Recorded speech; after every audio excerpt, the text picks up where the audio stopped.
Welcome student, we are going to study Mathematics Part 2 chapter number 4 Geometric Construction. Now in this chapter we will start practice set 4.1. The question number 1 is triangle ABC similar to triangle LMN. In triangle ABC, AB is equal to 5.5 centimeter, BC is equal to 6 centimeter, CA is equal to 4.5 centimeter. Construct triangle ABC and triangle LMN such that BC upon MN is equal to 5 upon 4. दोन triangle similar दिले आहेत आणि ते construct करायला सांगितलेले आहेत. त्याच्यामध्ये triangle A B सीच्या तीनही साईड्स दिलेल्या आहेत आणि हे जे दोन ट्रायंगल्स आहेत त्याच्यामध्ये त्यांचे व्हर्टायसेस पूर्णपणे डिफरंट आहेत. म्हणजे ए बी सी आणि LMN असे वेगवेगळे त्यांचे व्हर्टायसेस आहेत, कॉमन व्हर्टायसेस नाही आहेत. त्यामुळं ट्रायंगल ए बी सीच्या तीन साईड्स माहीत असल्यामुळं तो ट्रायंगल कन्स्ट्रक्ट करता येईल आणि ट्रायंगल LMNच्या तीन करस्पॉन्डिंग साईड फाइंड्स करून मग तोही आपल्याला कन्स्ट्रक्ट करता येईल, कारण ते दोन ट्रायंगल सिमिलर दिलेले आहेत. So first find out the sides of triangle LMN. So given triangle ABC similar to triangle LMN. Given when two triangles are similar, then its corresponding sides are in proportion. So writes AB upon LM. AB ची corresponding side LM is equal to BC upon MN and is equal to AC upon LN because corresponding sides of similar triangles. Now the ratio BC upon MN is given and also the value of AB, BC, AC are given. So substitute this. AB is 5.5 upon LM, BC is 6 upon MN is equal to AC is also given, it is 4.5 upon LN and the ratio BC upon MN is 5 upon 4, means all the three ratio are equal, 5 upon 4. Now take any two ratio, first and last, all these ratio are equal. So 5.5 upon LM is equal to 5 upon 4. Now take the cross multiplication, then we get 5 into LM is equal to 5.5 into 4.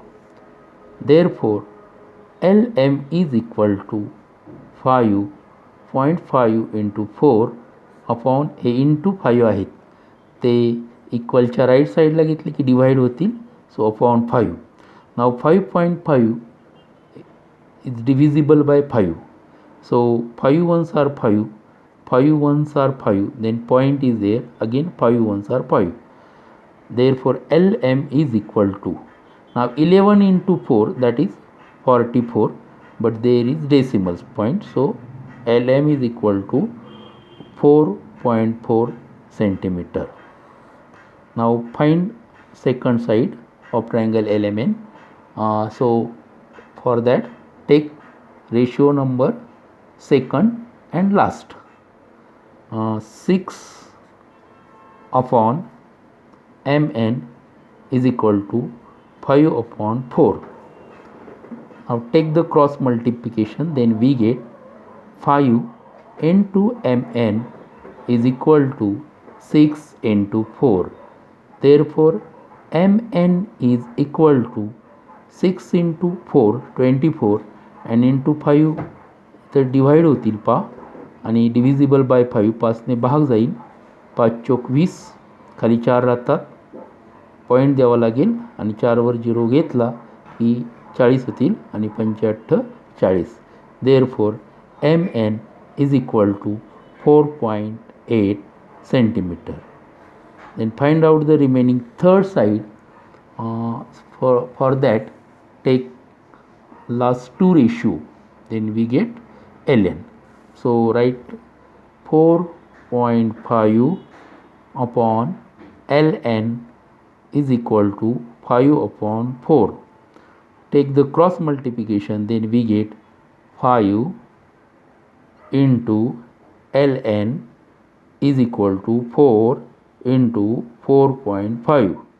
Therefore, we get ln is equal to 4 into 4.5 आणि into 5 हे right इक्वलच्या right साईडला घ्या, divide होतील. आता हे 4.5 आहे म्हणजे 5 once R 5 आणि 5 नाईन्स 0.9 येतील कारण 4.5 हे 5पेक्षा लहान आहे. Therefore it is equal to ln 4 into 4.9 means we get 3.6. that is the value of ln is equal to 3.6 centimetre. आता ट्रायंगल LMNच्या तीनही साईड्स मिळालेले आहेत.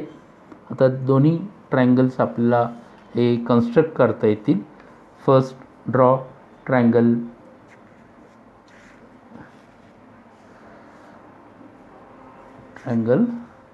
ABC. So 3 sides of triangle ABC are given. Draw any one of them. AB 5.5, BC 6 and CA 4.5. So first draw AB or BC or C. कोणती एक side आपण काढून घेऊ शकतो कारण तिन्ही साईड दिलेत. आपण क्रमाने घेऊया. पहिली AB 5.5. So draw the sides AB 5.5.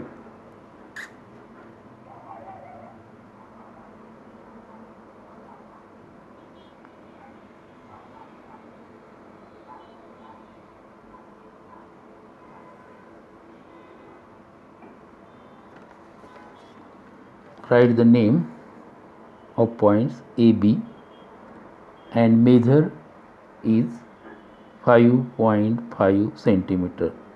Then second side is BC 6 centimeter. So take the distance 6 centimeter in compass with the help of scale. Scale वरनं हे 6 सेंटीमीटर डिस्टन्स मोजून घ्या. 6 centimetre. Side BC is 6 centimeter. So B is the center. BC is 6 centimeter. Therefore B is the center and draw the arc. Arc काढून घ्या. Arc थोडा मोठा काढा. And third side is AC 4.5. So AC 4.5. स्केलच्या सहाय्याने कंपासमध्ये ते distance मोजून घ्या. 4.5. AC is 4.5. Therefore now A is the center and draw the arc that intersect the previous arc. अगोदरचा जो आर्क काढला होता त्याला इंटरसेक्ट होणारा आर्क काढा. आता आपल्याला जो हा इंटरसेक्शन पॉईंट मिळणार आहे तो पॉईंट येणार आहे C आणि आपला ट्रायंगल ABC कन्स्ट्रक्ट होईल. Now draw segment AC and draw segment BC. This is required triangle ABC. Write the measures. Now AC is 4.5 centimeter and second one BC is 6 centimeter. Now second triangle PQR त्या side आपण finds केलेले आहेत. So AB ची corresponding side येणार आहे LM. So first draw the side LM. Draw side LM 4.4 centimetre. 4.4.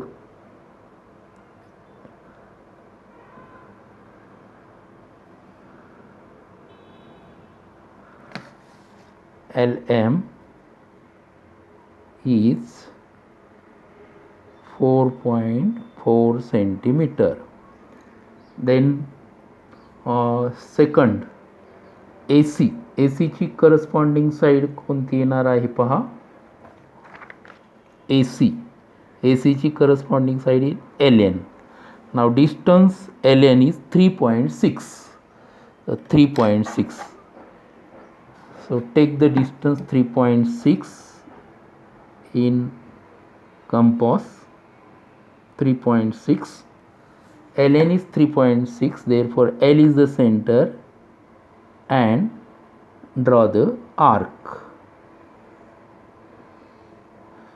Now second, third remaining side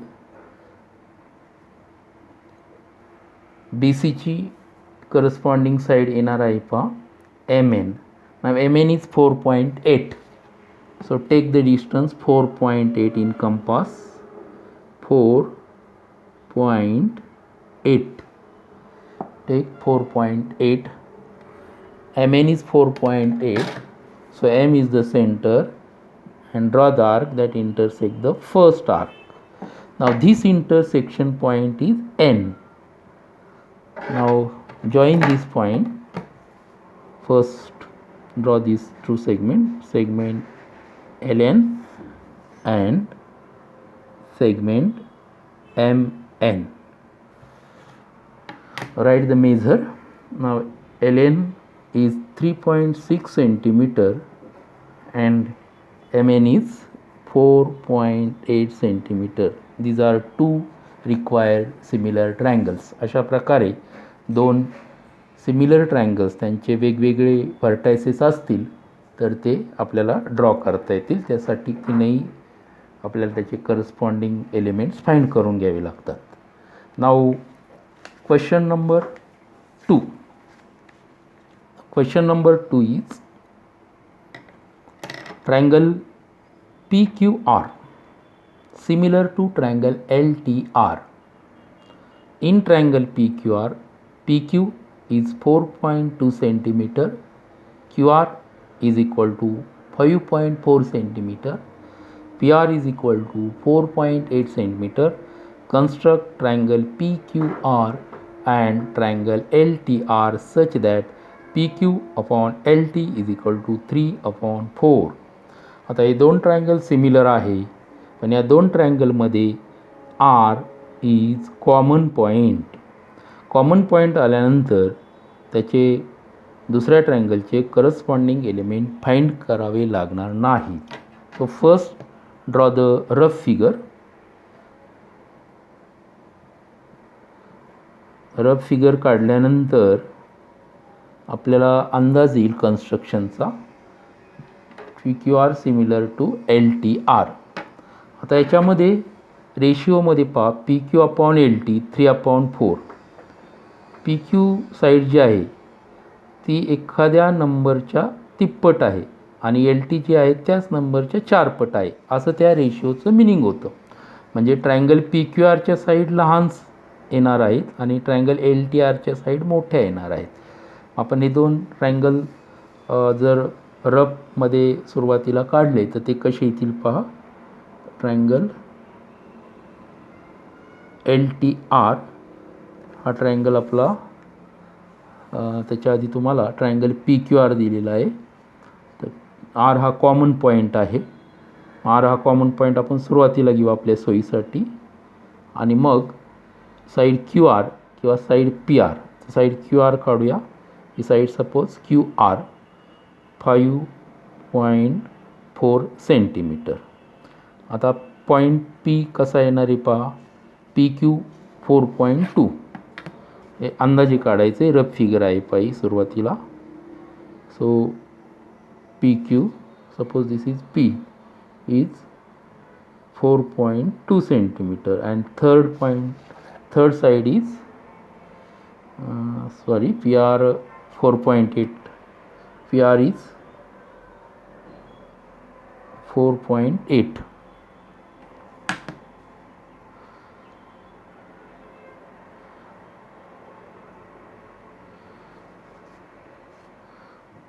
या ठिकाणी PR is 4.8 centimeter and third side PQ. This PQ side is 4.2. PQ is 4.2 centimeter. आता second triangle आहे LTR. मग त्याच्या sides मोठ्या आहेत, R common point आहे, ह्या साईड्स एक्सटेंड करून घेऊया. पहा, साईड जर एक्सटेंड केल्या तर आपल्याला दुसरा ट्रायंगल मिळणार आहे या ठिकाणी. आता ही side P Q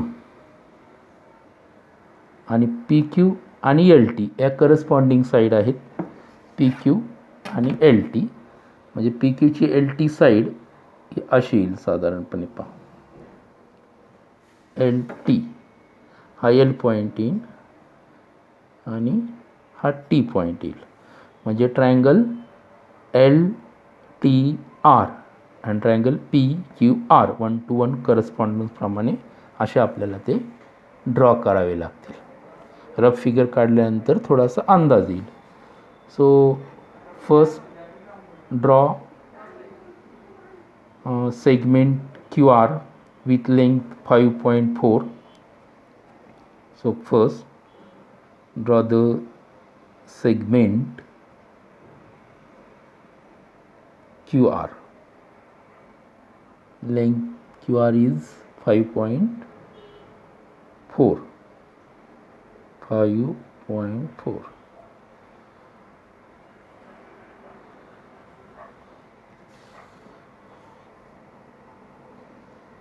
This is R point and this is the Q point. Length is 5.4.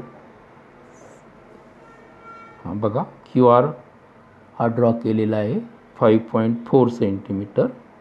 तो आपण रफ फिगरमध्ये दाखवला होता त्याप्रमाणे. Now take the distance PR 4.8. So take the distance 4.8 in compass. 4.8. Now RP is 4.8, so R is the center and draw the arc. Then third side PQ 4.2, so take distance 4.2.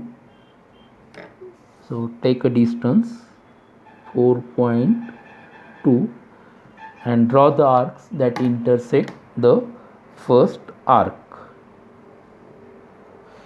Now this intersection point is P. This is triangle PQR, required triangle PQR.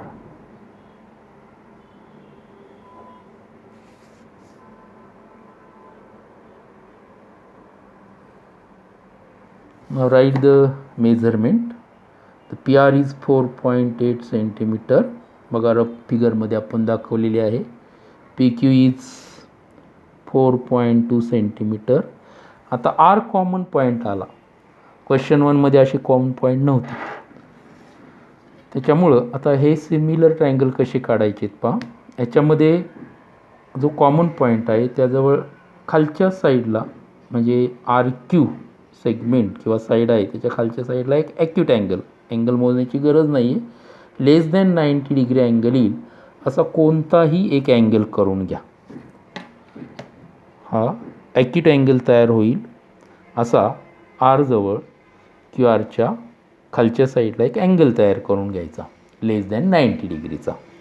आता आपल्याला जो ratio दिला होता त्या रेशिओमध्ये PQ/LT 3/4 आपण इतर figure काढल्यानंतर माहिती झालेली आहे की ट्रायंगल PQRच्या साईड लहान आहेत आणि दुसरा जो ट्रायंगल आहे त्याच्या साईड्स मोठ्या आहेत. म्हणजे येणारा दुसरा ट्रायंगल आहे तो मोठा येणार आहे, आपल्याला लक्षात येईल पहा. आता या रेशिओमध्ये 3/4 ही त्यामध्ये 4 ही संख्या मोठी आहे म्हणून हा जो रे काढला आहे त्या रेचे 4 पार्ट होतील. एक टेक अ सुटेबल डिस्टन्स, कोणतेही योग्य असं अंतर या, आर सेंटर या आणि हा जो रे काढला होता खालच्या बाजूने त्याच्यावर 4 पॉईंट लोकेट करा. First point, then second point, distance change करायचं नाही पहा, third point and this one is fourth point. आता हे जे पॉईंट्स आले नेम द पॉईंट्स. हा पॉईंट आर असल्यामुळं नावं अशी द्या R1, R2, R3 आणि R4. रेशिओमध्ये जी मोठी संख्या असते तेवढे याचे इक्वल पार्ट्स करायचे आहेत पहा, एक सुटेबल डिस्टन्स घेऊन. आता याच्यामध्ये ट्रायंगल पी क्यू आर हा लहान आहे आणि रेशो आहे P Q upon L T 3/4, म्हणून क्यू पॉईंट R3 बरोबर जॉईन करायचं पहा. क्यू आणि R3 हे पॉईंट जॉईन करायचे. आता येणारा दुसरा ट्रायंगल जो आहे LTR, त्याचे साईड्स मोठ्या येणार आहेत, म्हणून ह्या ज्या साईड्स आहेत त्या एक्सटेंड करून घ्यायच्यात. RQ ही साईड एक्सटेंड करून घ्या. त्याचप्रमाणे RP ही साईड एक्सटेंड करून घ्या. आता या साईड एक्सटेंड केल्यानंतर या साईड्सवर आपल्याला ट्रायंगल LTRचे L आणि T हे 2 पॉईंट मिळवायचे. ते कसे मिळवायचे पहा. हा R3 जवळ जो अँगल तयार झालेला आहे तो R4 जवळ करायचा, म्हणजेच QR3ला R4 मधनं पॅरलल लाईन काढायची. या QR3ला R4 मधनं एक पॅरलल लाईन काढायची. त्यासाठी R4 जवळ R3 जवळ जो अँगल तयार झालेला आहे तेवढाच अँगल तयार करायचा आहे. कॉन्ग्रुएंट अँगल कसा काढायचा आहे पहा. R3 is the centre and take a suitable distance. एक कुठलंही योग्य अंतर घ्या आणि असे आर्क काढून घ्या. दोन्ही साईडला इंटरसेक्ट होतात या आणि या ठिकाणी. हे डिस्टन्स चेंज न करता R4 सेंटर घ्या आणि असाच आर्क काढा. त्याच्यानंतर आता कोणतं डिस्टन्स घ्यायचं आहे पहा. परफेक्ट हा पॉईंट इथं इंटरसेक्शन झालेला आर्कचा पॉईंट आणि इथं इंटरसेक्शन झालेला, हे परफेक्ट डिस्टन्स घ्यायचं. ते डिस्टन्स घेतल्यानंतर या ठिकाणी हा आर्क या साईडला या ठिकाणी छेदला होता तो सेंटर घ्यायचा आणि त्या आर्कला छेदणारा दुसरा आर्क काढायचा. ते 2 आर्क इंटरसेक्ट झाल्यानंतर तो इंटरसेक्शन पॉईंट R4 बरोबर जॉईन करून घ्यायचा पहा. हा पॉईंट याला जॉईन करायचा म्हणजे ही पॅरलल लाईन तयार होते. हे 2 कॉन्ग्रुएंट अँगल असल्यामुळं या 2 पॅरलल लाईन आहेत पहा. करस्पॉन्डिंग अँगल आर कॉन्ग्रुएंट ही प्रॉपर्टी आपल्याला माहीत आहे. आता या ठिकाणी R हा कॉमन अँगल होता. तर क्यूचा करस्पॉन्डिंग अँगल कोणता आहे आपल्याला बघा. PQR आणि LTR सिमिलर आहे, म्हणजे Q आणि T हे करस्पॉन्डिंग अँगल आहे, म्हणजे आपल्याला हा T पॉईंट मिळाला. आता T जवळ PQला पॅरलल लाईन काढायची. त्या PQला T पॉईंटमधनं पॅरलल लाईन काढायची. सेम अशीच प्रोसिजर करायची पहा. म्हणजे Q जवळ जो अँगल आहे त्याच मेजरचा अँगल T जवळ काढायचा. Take a suitable distance. Q is the centre and draw the arcs that intersect both the sides. Same distance.